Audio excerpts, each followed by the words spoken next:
Assalamualaikum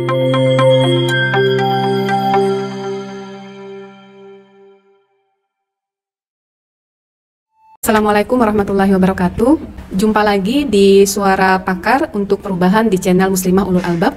Dan pada hari ini kita akan berdiskusi dengan seorang pakar. Ya. Beliau adalah seorang pakar dalam bidang kebijakan kesehatan masyarakat.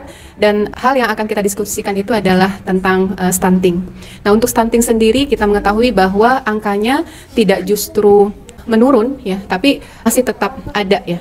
Dan upaya yang dilakukan itu sudah sangat luar biasa, ya. Tapi yang jadi pertanyaan itu kenapa jadi masih tetap ada dan bertambah. Kita tidak berlama-lama lagi, kita langsung menanyakan hal tersebut kepada pakar kita, Ibu Dr. Herawati Nas Mkep. Assalamualaikum Ibu. Waalaikumsalam warahmatullahi wabarakatuh. Bagaimana Ibu kabarnya? Alhamdulillah. Sehat ya Ibu, ya. Alhamdulillah.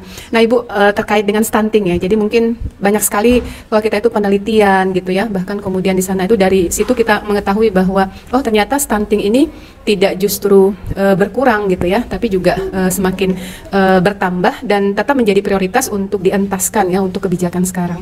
Nah, yang menjadi pertanyaan itu adalah bagaimana sebenarnya terkait dengan kebijakan hari ini mengenai stunting gitu, ya. Silahkan Ibu. Ya, baik, terima kasih Ibu Devi. Assalamualaikum warahmatullahi wabarakatuh. Waalaikumsalam. Senang sekali bisa bertemu dengan Bu Devi dan berdiskusi hari ini terkait dengan permasalahan atau problem stunting, ya.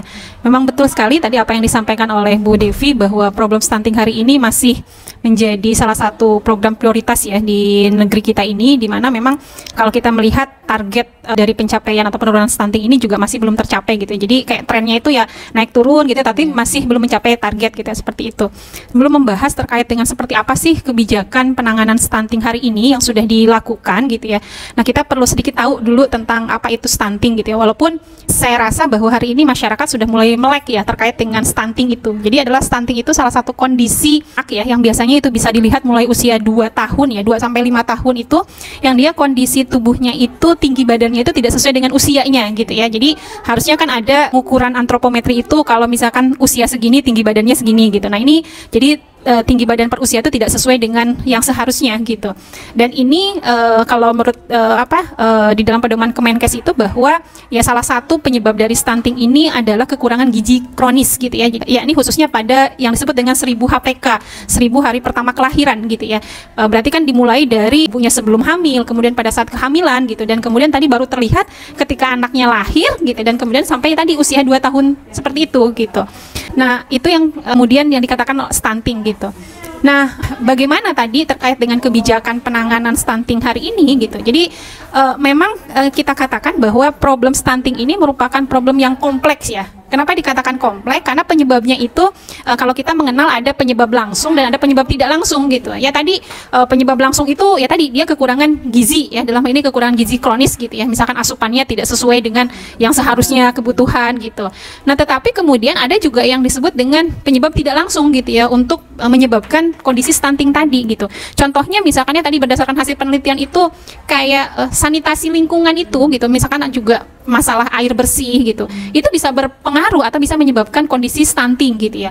Kemudian juga persoalan terkait dengan masalah pendidikan ibu, ya, misalnya kurangnya informasi ibu tentang gizi atau kemudian tingkat pendidikannya yang rendah gitu, ya.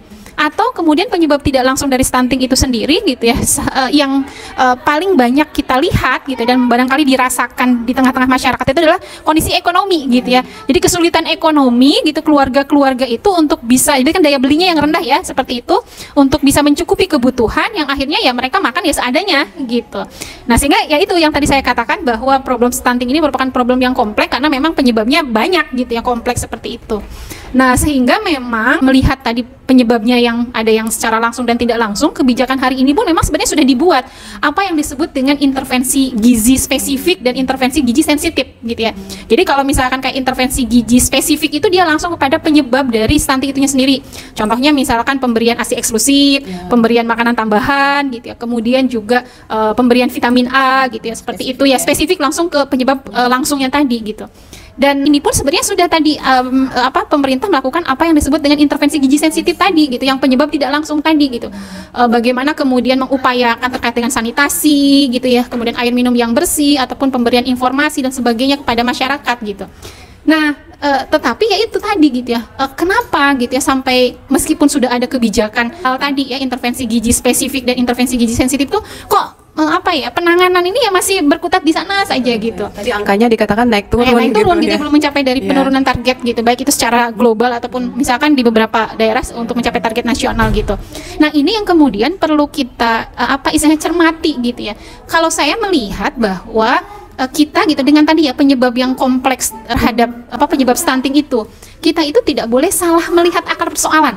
Nah ini di sini gitu ya, di sini kalau menurut saya hal yang pentingnya gitu, bahwa meskipun tadi ya kita sudah melihat bahwa ada dua penyebab gitu ya, penyebab langsung. Sepertinya itu komprehensif ya. Iya, sepertinya komprehensif sudah. Ada penyebab langsung dan tidak langsung. Nah, tetapi kalau kemudian tadi kita cermati lagi dan telusuri, sebenarnya apa sih yang menjadi akar persoalan dari kondisi atau problem stunting hari ini gitu? Itu yang kemudian yang kita harus dapatkan gitu, harus kita ketahui. Apa tadi Bu? Akarnya apa nih Bu? Nah, kan kemudian kalau kita tadi ya dari kalau kita ambil kerucutkan ya dari penyebab langsung dan tidak langsung itu kan sebenarnya kalau saya melihat ya bahwa problem stunting hari ini itu merupakan efek domino sebenarnya dari sistem kehidupan hari ini yang saya katakan adalah sistem kapitalis. Ya. Kenapa sistem kapitalis itu? Karena ternyata tadi kan di mana kesejahteraan masyarakat hari ini mereka belum bisa mendapatkan sesuai dengan hal yang diharapkan atau diinginkan gitu, dan bahkan yang namanya kapital tadi kan itu hanya mensejahterakan ya para kapital, pemilik modal, pengusaha dan sebagainya gitu. Nah ini kalau menurut saya adalah akar persoalannya, karena memang ya sistem kapitalis hari ini yang ada di tengah-tengah kita gitu. Nah sehingga kan kalau yang namanya kebijakan itu memang turunan dari bagaimana paradigma bernegara ya gitu ya, bagaimana mindset satu negara gitu. Ya itu tadi, ketika mindset negara hari ini adalah paradigmanya kapitalis gitu ya, di mana akhirnya nyambung gitu runtutannya ke kebijakan tentang masalah kesehatan, kebijakan tentang masalah penanganan stunting gitu ya. Ketika tadi mindset atau paradigma negara itu dengan sistem kapitalis itu kesehatan itu bukan sesuatu hal yang, maksudnya kesehatan itu bisa dikatakan ada yang mengatakan investasi gitu ya, atau sehingga kalau yang namanya investasi, yang bisa berinvestasi kan yang sehat itu berarti yang punya uang kan gitu. Tidak semua masyarakat bisa menjadikan kesehatan itu sebagai investasi gitu. Nah itu kalau menurut saya adalah akar persoalannya di bagaimana gitu ya mindset hari ini gitu di dalam pengelolaan gitu ya negara itu terkait dengan tadi gitu penerapan sistem kapitalis yang itu memang akhirnya melahirkan kebijakan-kebijakan yang tidak menyentuh untuk kesejahteraan atau bahkan tadi kebutuhan-kebutuhan masyarakat termasuk masalah gizi gitu. Nah, itu barangkali yang jadi catatan itu juga berarti komprehensif pun kalau dalam bingkai kapitalis itu ternyata memang nggak menyentuh akar masalah. Betul. Tidak menyentuh ya. Iya, karena akar persoalannya tidak diselesaikan gitu. Ya. Nah, pertanyaan selanjutnya adalah bagaimana Ibu kebijakan yang solutif terkait dengan masalah stunting ini? Nah, kita khususkan mungkin kita sebagai umat Islam ya mengharap solusi itu ada gitu di dalam Islam. Ya, seperti yang tadi saya sampaikan bahwa kebijakan satu negara itu kan memang lahir dari bagaimana paradigma negara itu sendiri gitu ya. Kalau tadi kita melihat bahwa munculnya problem stunting itu karena memang paradigma dari negara sistem kapitalis gitu ya, yang kemudian menjadikan kesehatan gitu atau pemenuhan kebutuhan gizi itu gitu, tadi kesehatan itu investasi yang itu hanya bisa berinvestasi itu orang yang para memiliki modal, tidak seluruh masyarakat gitu. Nah, berbeda dengan Islam gitu ya. Kalau tadi bagaimana sih di dalam Islam gitu atau kebijakan yang solutif itu gitu ya. Ya betul gitu bahwa tentu berarti kan ini kalau kita mengkomparasikan gitu bagaimana ya Islam gitu ya, memberikan tuntunan di dalam bernegara dimulai dari paradigmanya itu sendiri gitu. Nah, paradigma dengan paradigma akidah Islam gitu ya. Kemudian lahir kebijakan bagaimana di dalam pemenuhan kesehatan termasuk masalah pemenuhan kebutuhan gizi gitu. Nah, kalau di dalam Islam itu gitu kesehatan itu adalah hak ya hak dasar atau memang sesuatu pemenuhan yang harus dipenuhi oleh seluruh yang harus didapatkan oleh seluruh rakyat gitu. Jadi bukan hanya tadi yang bisa berinvestasi saja gitu terkait dengan kesehatan itu gitu. Itu yang pertama gitu, bahwa kesehatan itu merupakan hak yang harus diperoleh oleh semua lapisan masyarakat, bukan hanya yang kaya saja tapi semuanya gitu. Kemudian yang kedua adalah gitu paradigmanya bahwa negara itu dia betul-betul amanah untuk tadi bisa memenuhi kebutuhan-kebutuhan tadi gitu ya, termasuk pemenuhan kesehatan, termasuk pemenuhan kebutuhan gizi gitu. Nah, sehingga kan dari paradigma itu akhirnya satu negara itu kemudian mencari gitu atau melahirkan bagaimana sih kebijakannya yang bisa memenuhi kedua hal tadi gitu. Bagaimana agar masyarakat itu terpenuhi kebutuhan gizi atau kesehatannya dengan cara betul-betul negara itu amanah gitu. Berarti kan negara harus memastikan ya gitu. Nanti misalkan masyarakat itu dia terpenuhi gizinya atau tidak gitu ya. Apakah masyarakat mampu tadi daya belinya untuk membeli kebutuhan-kebutuhan itu harus dipastikan oleh negara.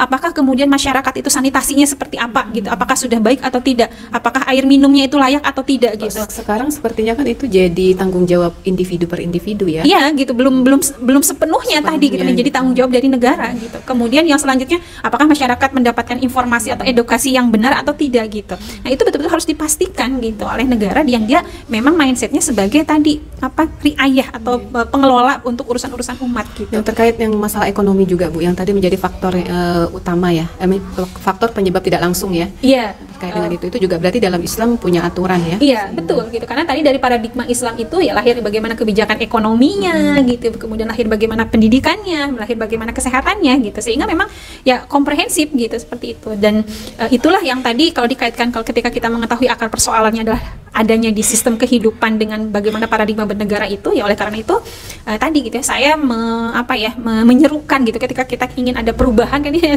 untuk perubahan gitu, perubahan bagaimana khususnya terkait dengan persoalan stunting hari ini gitu, berarti kan kebijakan itu memang harus lahir dari bagaimana paradigma negara dengan ya sistemnya ya sistem Islam gitu. Ya, alhamdulillah. Mungkin itu dulu Ibu untuk perbincangan kita yang singkat ini. Insya Allah nanti di lain waktu akan kita lanjutkan kembali. Terima kasih sekali atas waktunya Ingi. Demikian tadi kita telah berdiskusi ya tentang masalah stunting dengan Ibu Dr. Hera. Insya Allah akan kita lanjutkan dengan diskusi-diskusi selanjutnya. Saya cukupkan ya, selalu ikuti channel Muslimah Peradaban, Suara Pakar untuk Perubahan. Assalamualaikum warahmatullahi wabarakatuh.